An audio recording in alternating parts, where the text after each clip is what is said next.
Hello. Hi. So, today I think I'm gonna try reading this book. It's called A Good Girl's Guide to Murder.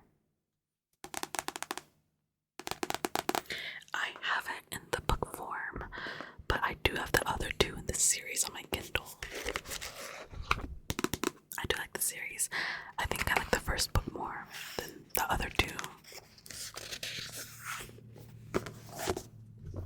So, for the video, I think I'll just read the first few chapters. I might just stop at 3. I don't know. We'll see.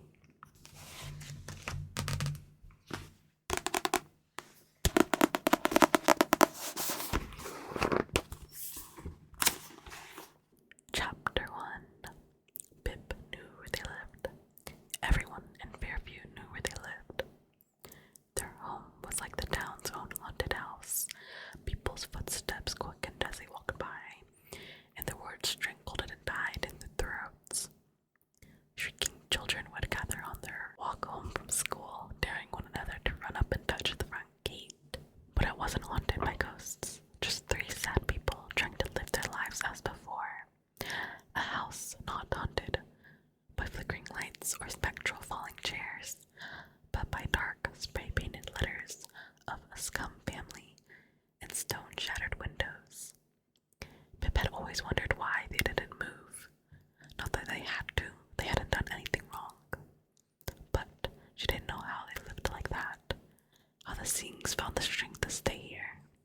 Here in Fairview, under the weight of so many widened eyes, of the comments whispered just loud enough to be heard, of neighborly small talk never stretching into real talk anymore.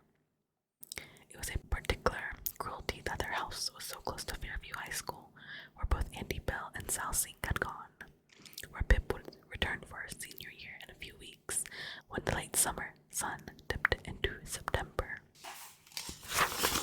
Pip stopped and rested her hand on the front gate, instantly braver than half the town's kids.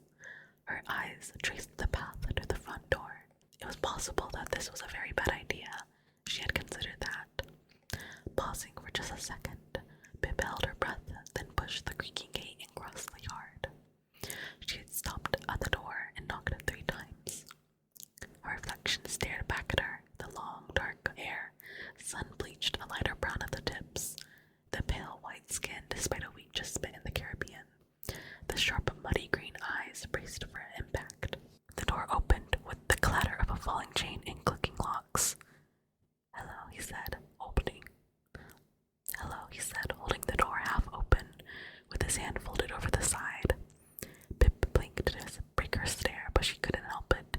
He looked so much like Sal, the Sal she knew from all those television reports and newspaper pictures, the Sal now fading away from her memory.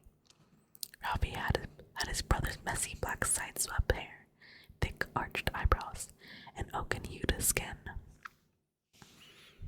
"Hello," he said again. Pip faltered. He'd grown even taller since she last saw him. She'd never been this close before, but now that she was, she saw he had a dimple in his chin, just like hers. Sorry, hi." She did an awkward half-wave that she immediately regretted. "Hi." "Hi, Ravi," she said. You don't know me. I'm Pippa Fitzimobi. I was a few years below you at school before you left." "Okay. I was just wondering if I could borrow a second of your time. Well, not only a second, we've already way past that. Maybe like a few sequential seconds, if you can spare them." Oh god. This is what happened when she was nervous. Words spewed out, unchecked and over-explained, until someone stopped her. Ravi looked confused. "Sorry," Pip said, recovering. I'm doing my senior capstone project at school, and..." "What's a capstone project?" "It's kind of like a senior thesis you work on independently, alongside normal classes. You can pick any topic you want, and I was wondering if you'd be willing to be interviewed for mine." "What's it about?" His dark eyebrows hugged closer to his eyes. It's about years ago. Ravi exhaled loudly, his lip curling with what looked like anger. Why? He said. Because I don't think your brother did it, and I'm going to try to prove it. Okay, that's the end of chapter 1. Chapter 2.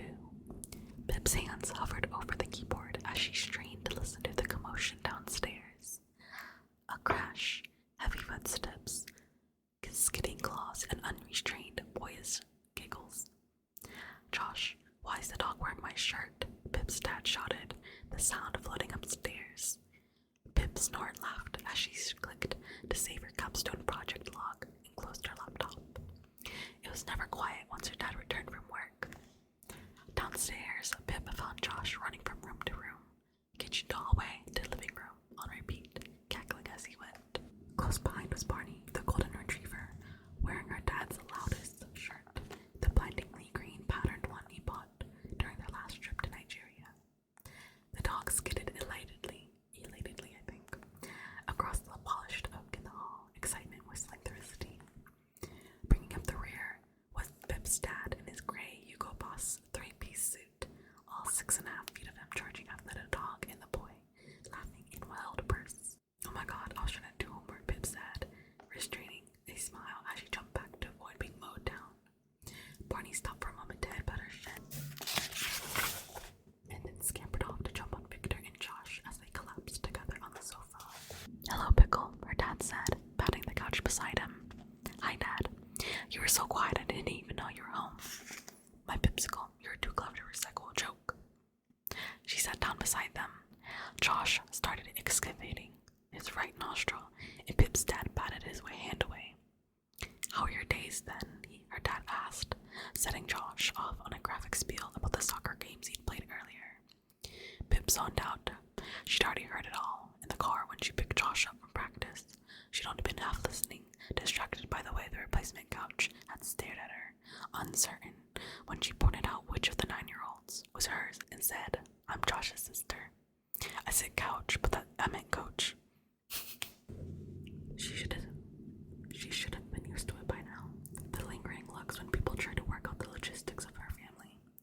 Victor, the tall Nigerian man, was evidently her stepfather, and Josh, her half-brother. But Pip didn't like those words, those cold technicalities.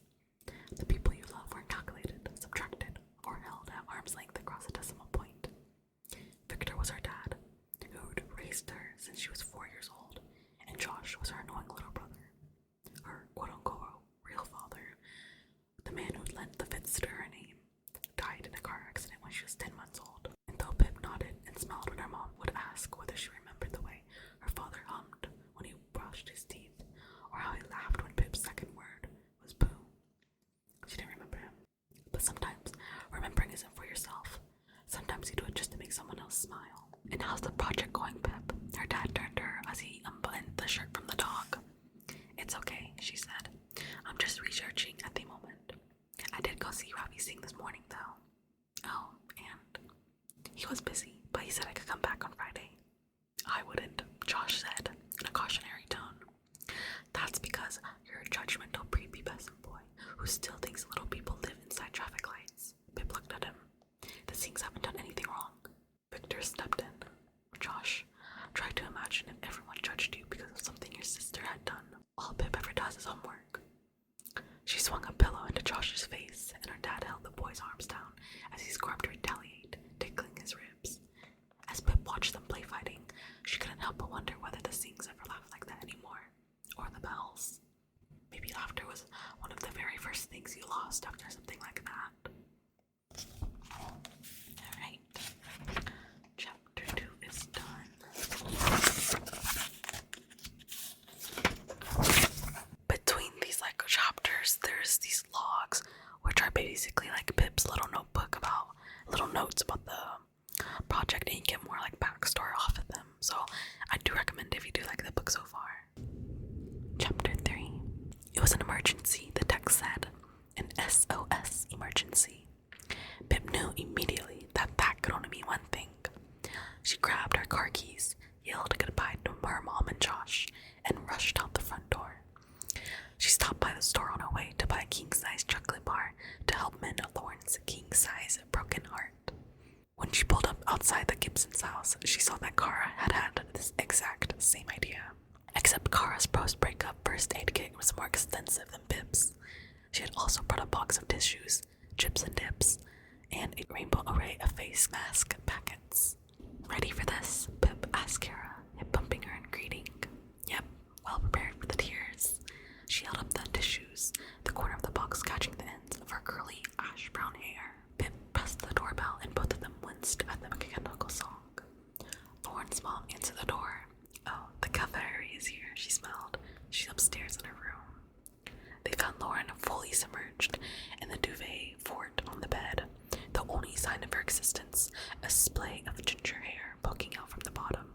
It took a full minute of coaxing and chuckling to get her to surface. "First," Kara said, prying Lauren's phone from her fingers, nails bit into the quick. "You're banned from looking at this for the next 24 hours. "You did it by text," Lauren wailed, blowing her nose and shooting an entire swamp into the tissue. "Boys are D-words," Kara said, putting her arm around Lauren and resting her sharp chin on her shoulder. "You could do so much better than him." "Yeah," Pip broke Lauren off another line on chocolate.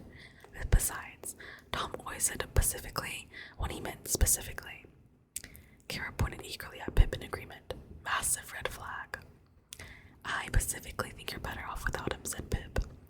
"I atlantically think so too," said Kara. Lauren gave a wet snort of laughter, and Kara winked at Pip, an unspoken victory. "Thanks for coming, guys," Lauren said tearfully, her pale eyes swollen and puffy. "I didn't know if you would. I probably neglected you for half a year to hang out with Tom, and now I'll be third-wheeling two best friends." "That's crap," Kara said. "We're all best friends." "Yeah," Pip nodded. "Us and those three mediocre boys we allow to bask in our delightful company." Kara and Lauren laughed. The boys, and Zach and Connor, were all currently away during the summer break. But of her friends, Pip had known Kara the longest, and yes, they were the closest. An unsaid thing. They'd been inseparable ever since 6-year-old Kara had hugged a tiny, friendless Pip and asked, "Do you like bunnies too?" They were each other's crutch to lean on when life got too much to carry alone. Pip, although 10 at the time, had helped Kara through her mom's diagnosis and death. And Pip had been her constant 2 years ago when Kara came out, ready with a steady smile and phone calls into the early hours. Kara's wasn't the face of a best friend, it was the face of a sister. By extension, Kara's family was Pip's second. Mr. Ward, in addition to being her history teacher, was her I don't know how to say that word. It's like her third father figure, behind her stepdad and the ghost of her first father. Pip was at the Ward house so often she had her own mug with her name on it and a pair of slippers to match Kara's and her older sister Naomi's.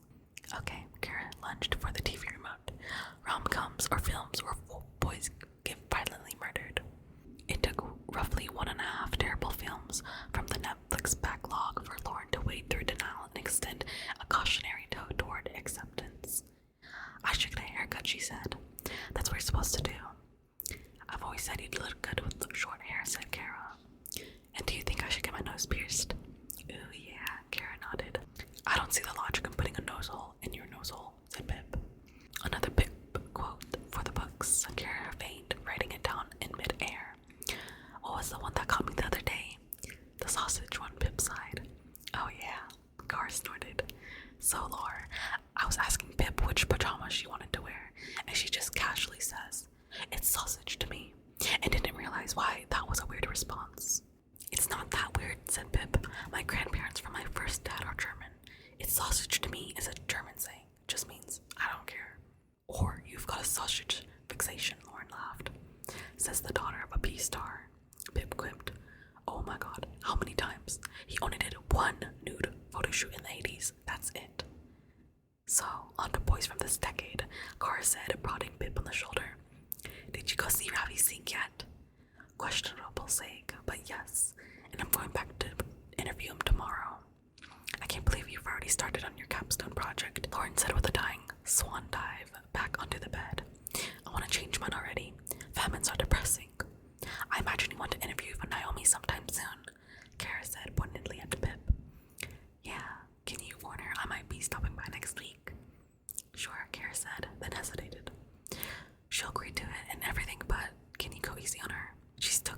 upset about it sometimes. I mean, he was one of her best friends. Actually, probably her best friend. Yeah, of course, Pip said. What do you think I'm gonna do?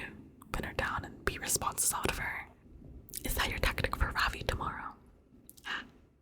Lauren sat up then with a snot-sucking sniff, so loud it made Kara visibly flinch. Are you going to his house then? She asked. Yeah, but what are people gonna think if they see you going to Ravi Singh's house? It's sausage to me. I think I'm gonna stop at chapter 3. I might continue if I feel like it, but I do really recommend this book. Basically it's about this like Pip solving this murder. That's literally like the basic explanation of this book. I really do like it though. I got this one from Stephanie Sue, if you know her. I really do recommend you watch hers if you really don't want to read it, because it's such a good explanation of the book. So interesting and so intriguing. I loved it. So I went to go read it.